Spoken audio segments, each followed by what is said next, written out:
Hello नमस्कार साथियों, स्वागत है आप सभी का। कैसे हैं आप सब? आशा करती हूँ आप सभी स्वस्थ होंगे और अपने लक्ष्य की प्राप्ति में निरंतर लगे होंगे।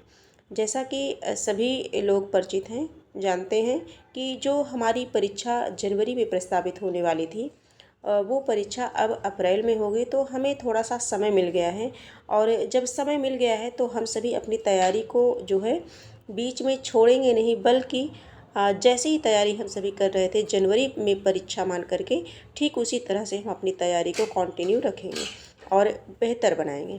तो इस तरह से हम सभी जो है एक क्लास कर रहे हैं। स्टार्टिंग से है संस्कृत साहित्य एवं व्याकरण, हिंदी विषय में जो टीजीटी पीजीटी एलटी ग्रेड में संस्कृत का टॉपिक लगा हुआ है, उन सभी को एक एक टॉपिक करके हम सभी पढ़ रहे हैं। तो इसमें सबसे पहले हम सभी ने भास को देखा, भास के जीवन परिचय को देखा, उनके 13 नाटकों को देखा, किसमें क्या है, किसमें कितने अंक हैं, कौन किसका नायक है, जो भी तथ्य महत्वपूर्ण थे उन सभी को हम लोगों ने भलीभांति देखा।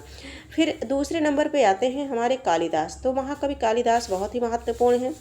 कालिदास के जीवन परिचय से अवगत हुए हम सभी। फिर इसके साथ साथ इनके महत्वपूर्ण कुछ तथ्य थे, उनको हम लोगों ने देखा। इनकी जो रचनाएं हैं, इनकी रचनाओं में जैसे हम लोगों ने देखा, सर्वप्रथम मालविकाग्निमित्रम को देखा जो कि इनका नाटक है।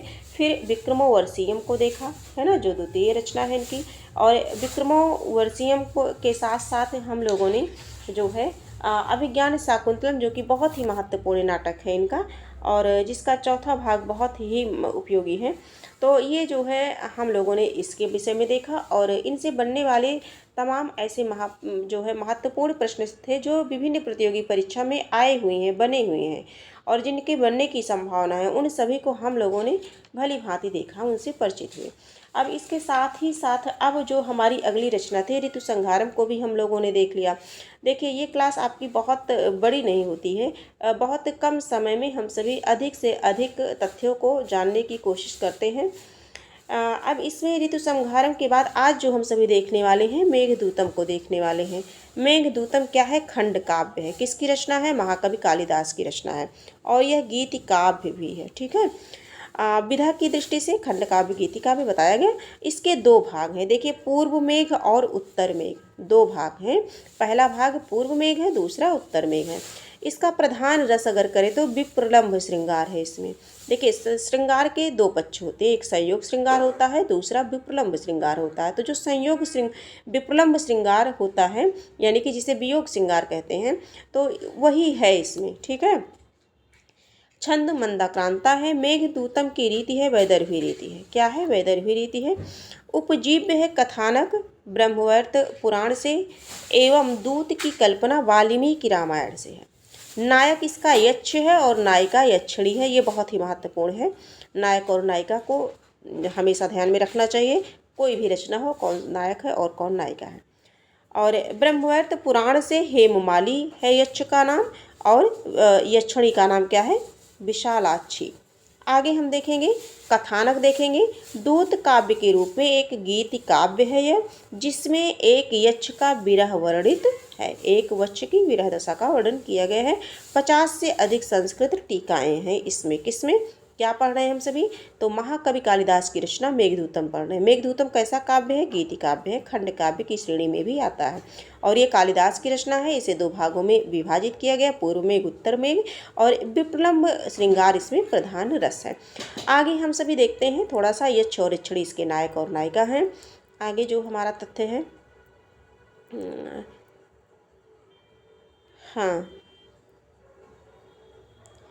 अगला जो प्रश्न तथ्य है हमारा, जर्मन विद्वान, हाँ ये महत्वपूर्ण है कंटेंट। जर्मन विद्वान मैक्स मूलर ने मेघदूतम का जर्मन भाषा में पद्यानुवाद और स्वेट्स ने जर्मन भाषा में गद्यानुवाद किया। कौन पद्यानुवाद किया? मैक्स मूलर ने। और गद्यानुवाद किसने किया? तो स्वेट्स ने। और आर्थर राइडर और H.G. रुक ने अंग्रेजी में मेघदूतम का पद्यानुवाद किया। आगे देखते हैं, हिंदी भाषा में मेघदूतम के 6 पद्यानुवाद हो चुके हैं। कितने? 6 हो चुके हैं अब तक। क्षेमेंद्र ने कालिदास के मंदाक्रांता छंद की प्रशंसा की और लिखा प्रशंसा में कि सुवसा कालिदास से मंदाक्रांता विराजते सुवित तिलक। ठीक है, आगे देखेंगे, मेघदूत में उपमा उत्प्रेक्षा रूपक आदि अलंकारों का सुंदर प्रयोग है। और उपमा बहुत प्रिय है। उपमा कालिदासस्य भारवे अर्थ गौरवम दंडिना पद लालित्यम माघेशंति त्रिगुण। ये श्लोक आप सभी को याद होने चाहिए। इनसे 3-4 प्रश्न बनते हैं और इम्पॉर्टेंट है, किसी न किसी परीक्षा में जरूर बने हैं। डॉक्टर कीथ ने मेघदूत को एल्गी यानी कि शोक गीत कहा है। भारतीय मत में मेघदूत शोक गीत या करुण गीत ना होकर के विरह गीत या विप्रलंभ गीत है। कैसा गीत है? विरह गीत या विप्रलंभ गीत है। महत्वपूर्ण तथ्य है। प्रमुख पात्र यक्ष और जो है यक्षिणी, मेघ यानी कि बादल और कुबेर यानी कि यक्षाधिपत हैं। और संस्कृत के गीत काव्यों का आदि ग्रंथ महाकवि कालिदास का मेघदूत है। दक्षिणावर्तनाथ और मल्लिनाथ ने मेघदूत लिखने में रामायण से प्रेरणा ली। किससे? रामायण से। यक्ष को अलकाधीश्वर कुबेर ने जो शाप दिया उसका आधार क्या है? पद्म पुराण है। पद्म पुराण है। वहाँ के योगिनी नामक आषाढ़ कृष्ण एकादशी महात्म प्रसंग में यह कथा संक्षेप में है। ब्रह्मवर्त पुराण को भी मेघदूतम का उपजीव्य माना जाता है। मेघदूतम में 115 पद हैं। कितने पद हैं? 115। यह 2 भागों में पूर्व मेघ और उत्तर मेघ 2 भागों में विभक्त हैं। मेघदूतम में 115 पद हैं। ठीक है। आगे हम सभी देखेंगे मेघदूतम में 63 और पूर्व मेघ में 63 और उत्तर मेघ में 62 पद्य हैं। ये समझिए कि बहुत डीपली हम लोग पढ़ रहे हैं, है ना। अगर इतना हम पढ़ लेंगे, 1 से 2 बार पढ़ लेंगे, रिवीजन कर लेंगे, तो इससे अन्यत्र हमें जाने की, इधर उधर भटकने की आवश्यकता नहीं है। मल्लिनाथ ने 121 पद्य स्वीकार किए हैं, किंतु 6 श्लोकों को प्रक्षिप्त माना गया है। मेघदूत का मुख्य रस विप्रलंभ श्रृंगार है, जैसा कि अभी आगे आप सभी को बताया गया। आगे देखेंगे पूरे मेघदूत में मंदाक्रांता छंद प्रयुक्त हुआ है। इंपॉर्टेंट है ये। यक्षों के अधिपति कुबेर हैं। उन्होंने अपने कार्य में प्रमाद करने के कारण किसी अपने अनुचर यक्ष को क्या कर दिया? क्या दे दिया? श्राप दे दिया। यद्यपि कालिदास ने मेघदूत में कहीं भी इस यक्ष का नाम नहीं लिया, परंतु ब्रह्म वैवर्त पुराण में इस यक्ष का नाम हेममाली तथा यक्षिणी का नाम विशालाक्षी मिलता है ना। आगे देखेंगे यक्ष अपनी पत्नी में आसक्ति के कारण अपने कार्य में प्रमाद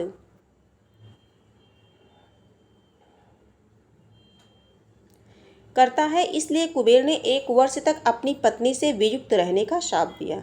अपनी पत्नी से वियुक्त रहने का शाप दिया। शाप के कारण नष्ट महिमा वाला यक्ष रामगिर में रहता है। इंपॉर्टेंट है। कहाँ रहता है यक्ष? रामगिर में। मेघदूत के आरंभ में यक्ष अपने शापावधि के 8 माह काट चुका है और 4 माह शेष है। 8 माह काट चुका है और कितने महीने अभी शेष बचे हैं? 4 महीने अभी शेष बचे हैं। मेघदूतम का नायक यक्ष कैसा है? तो धीर ललित नायक है और यक्षिणी जो है स्वकीय एवं पद्मिनी नायिका है। ठीक है, स्वकीय एवं पद्मिनी नायिका है। मेघ वैदर्भी रीति है इसमें, और मेघदूतम में प्रसाद एवं माधुर्य गुण की प्रधानता है। वैदर्भी रीति का प्रयोग किया गया है। ये सारी छोटी छोटी चीज़ें हैं, इन्हें हम सभी को हमेशा याद रहनी चाहिए। मेघ एव दूतः यस्मिन् काव्ये तत् मेघदूतम। इस प्रकार मेघदूतम पद में बहुव्रीहि समास है। कैसा है? बहुव्रीहि समास है। यक्षों के अधिपति कुबेर की राजधानी क्या है? अलका है। इसकी स्थिति हिमालय पर्वत श्रृंखला के कैलाश नामक शिखर पर बतलाई गई है। रामगिर पर्वत की स्थिति मल्लिनाथ तथा वल्लभ ने चित्रकूट मानी है, जो बुंदेलखंड में। कहाँ है? बुंदेलखंड में है। और कुबेर की राजधानी क्या है? अलका है। इंपॉर्टेंट है। आगे हम सभी देखेंगे, थोड़ा ही बचा है। प्रोफेसर विल्सन ने नागपुर से कुछ दूरी पर स्थित रामटेक, प्राचीन नाम इसका क्या है? रामगिरी माना है। रामगिरी सीता जी के स्नान में पवित्र जल वाला तथा घने छायादार वृक्षों से युक्त है। आषाढ़ के पहले ही दिन यक्ष पर्वतों से क्रीड़ा करने वाले गजों के तुल्य मेघ को देखता है। किसे देखता है? मेघ को देखता है। कश्चित पद ब्रह्म का वाचक, यानी का मतलब ब्राह्मण, चित का मतलब ब्रह्म है।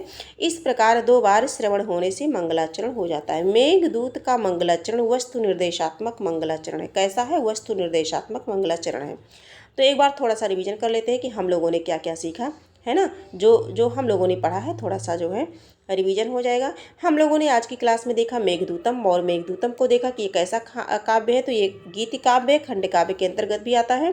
कालिदास की रचना है। पूर्व मेघ और उत्तर मेघ 2 भागों में विभक्त है। प्रधान रस विप्रलंभ श्रृंगार है। छंद मंदाक्रांता छंद है।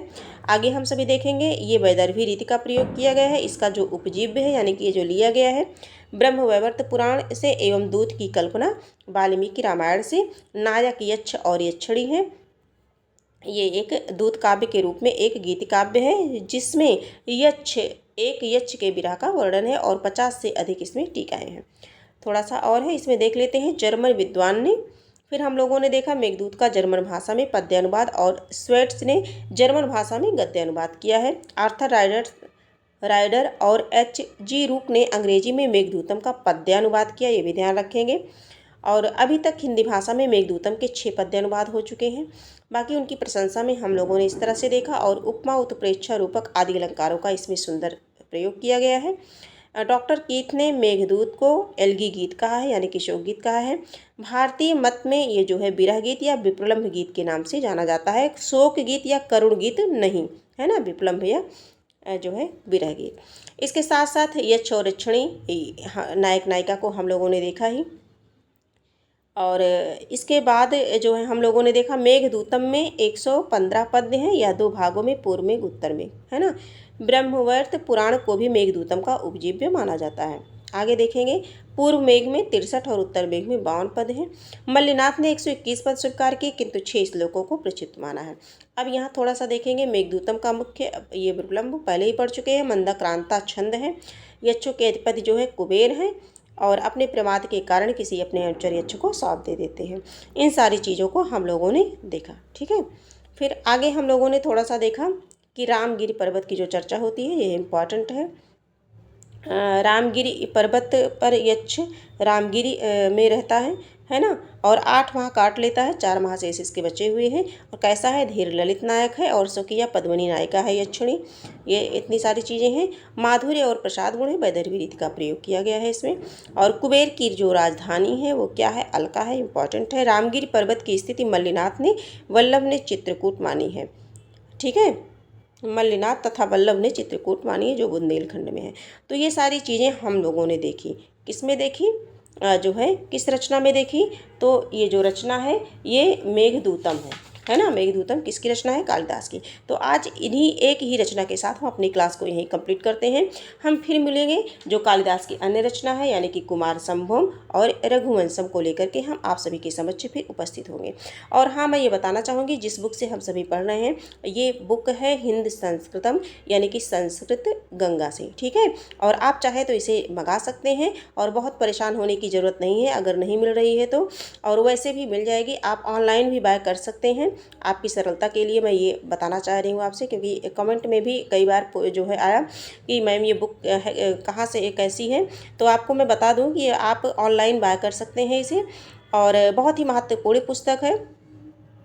इससे हम अपनी तैयारी को संस्कृत जो है, जो भी पार्ट है हमारा टॉपिक है, उसे हम जो है बहुत अच्छे से कवर कर सकते हैं, बेहतर से बेहतर बना सकते हैं। आज की क्लास यहीं तक है, हम फिर मिलेंगे। और ये क्लास अगर आपको उपयोगी हो तो आप इसे लाइक सब्सक्राइब कर दीजिए, और अपने कुछ मित्रों तक शेयर कर दीजिए, और कमेंट में अपने सुझाव अवश्य लिखिए। हम फिर मिलेंगे, तब तक के लिए धन्यवाद।